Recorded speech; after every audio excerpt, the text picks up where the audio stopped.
Gold, trusted gold buyers. మీరు తాకట్టు పెట్టిన బంగారాన్ని విడిపించి ఈ రోజు ఉన్న మార్కెట్ ధరకు కొనబడను.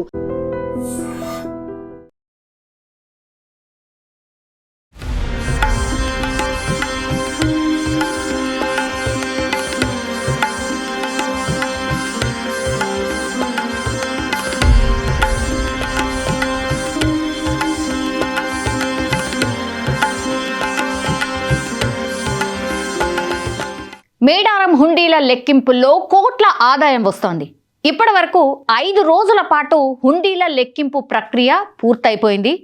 ఇక్కడ 11.83 కోట్ల ఆదాయం ఇప్పటికే వచ్చినట్టు అధికారులు అయితే వెల్లడిస్తున్నారు. ఇంకా పూర్తి స్థాయిలో లెక్కింపు చేపట్టేందుకు ఇంకా 2-3 రోజులు సమయం పట్టొచ్చు.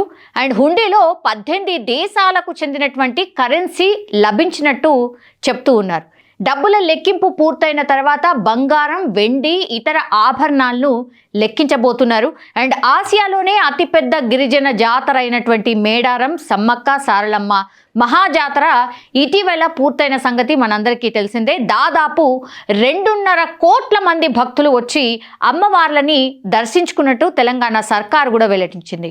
సో మేడారంలో ఏర్పాటు చేసినటువంటి ఈ హుండీలు ఏవైతే ఉన్నాయో హనుమకొండకు తీసుకొచ్చి టీటీడీ కళ్యాణ మండపంలో గత గురువారం రోజు నుంచి కూడా లెక్కింపు ప్రక్రియను రాష్ట్ర దేవాదాయ శాఖ అధికారులు స్టార్ట్ చేశారు. ఇవాల్టికి 5 రోజులు పూర్తయిపోయింది.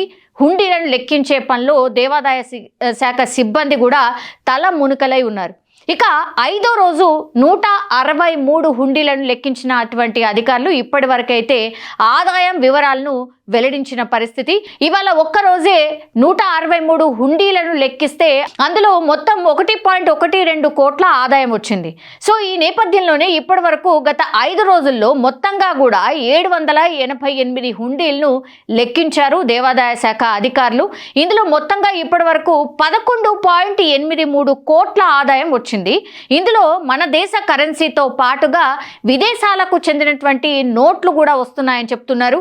ఇప్పటి వరకు దాదాపు 18 దేశాలకు చెందిన నోట్లు వచ్చాయని వెల్లడిస్తూ ఉన్నారు. మిగిలిన హుండీల లెక్కింపు ప్రక్రియ కూడా ముమ్మరంగా సాగుతోంది. లెక్కింపు పూర్తి కావడానికి మరో 2-3 రోజుల సమయం పడుతుందని ఒక అంచనా కూడా వేశారు. ఇప్పటి వరకు డబ్బులు మాత్రమే లెక్కించారు. ఈ నోట్లు మొత్తం లెక్కించడం పూర్తయిన తర్వాత బంగారం కావచ్చు, వెండి కావచ్చు, వెండి వస్తువులు కావచ్చు, వాటి బరువు ఆధారంగా విలువను నిర్ధారించబోతున్నట్టు కూడా అధికారులు చెప్తున్నారు. ఇక మేడారం మహాజాతరలో ఏర్పాటు చేసినటువంటి హుండీల ద్వారా వచ్చిన మొత్తం ఆదాయంలో 33% మేడారం పూజారులకు అందించబోతున్నారు. ఇక గతంలో నిర్వహించినటువంటి మహాజాతరలో సుమారుగా 13 కోట్ల ఆదాయం వచ్చింది. అయితే ఈసారి భారీగా ఈ అంచనా పెరగబోతున్నట్టు కూడా దేవాదాయ శాఖ ఒక అభిప్రాయం అయితే వ్యక్తం చేస్తోంది. గతంతో పోలిస్తే 3 రెట్లు అధికంగా హుండీ ఆదాయం వచ్చే అవకాశం ఉందని కూడా ఒక అంచనా అయితే వేస్తున్నారు. సో మొత్తం హుండీల లెక్కింపుకు దాదాపు 10 రోజులకు పైనే సమయం పడుతుందని అధికారులు చెప్తున్నారు. హుండీల్లో డబ్బులు, బంగారం, వెండి, ఇతర ఆభరణాలు, విదేశీ కరెన్సీ లెక్కింపు అంతా పూర్తయిన తర్వాత మొత్తం ఈ ఆదాయం ఎంత వచ్చింది అనే దానిపై ఒక అధికారిక ప్రకటన కూడా ఉండబోతోంది. సో ఈ మహాజాతరలో భాగంగా గద్దెల ప్రాంగణంలో మొత్తం 828 హుండీలను ఏర్పాటు చేశారు. మనందరికీ తెలిసిందే. వాటిలో 780 ఇనుప హుండీలు ఉన్నాయి, 45 వస్త్ర హుండీలు ఉన్నాయి, 3 బియ్యం హుండీలు ఉన్నట్టు కూడా దేవాదాయ శాఖ అధికారులు ఆల్రెడీ వెల్లడించారు. ఈ హుండీల్లో పాత 500, 1000 నోట్లు కూడా వస్తున్నట్టు సంబంధిత వర్గాలు అయితే చెప్తూ ఉన్నాయి.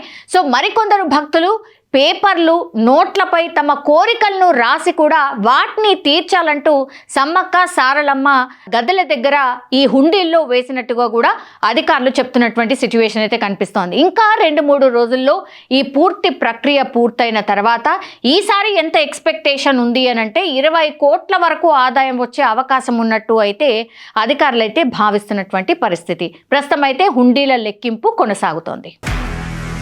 నిజంగా ప్రస్తుతం ఉన్నటువంటి సమాజం దేనికి ప్రయారిటీ ఇస్తుంది? ఆర్థిక సంబంధాల చుట్టూ మాత్రమే తిరుగుతుంది. మళ్ళీ ఎన్నికలంగానే చాలా విరక్తి కలుగుతాం. మంచి అనిపిస్తుంది కదా, లేడీస్ కూడా ఛాలెంజింగ్ జాబ్స్ చేసినప్పుడు చాలా బాగుంటది. ట్రాఫిక్ అసిస్టెంట్స్ గా నియమించిన ట్రాన్స్జెండర్స్ అందరితో సాల్యూట్ చేయించుకుంటున్నారు. ఫుడ్ డెలివరీ ఇవ్వటానికి వెళ్ళినటువంటి డెలివరీ బాయ్ అనిల్ పై కళ్ళ ముందు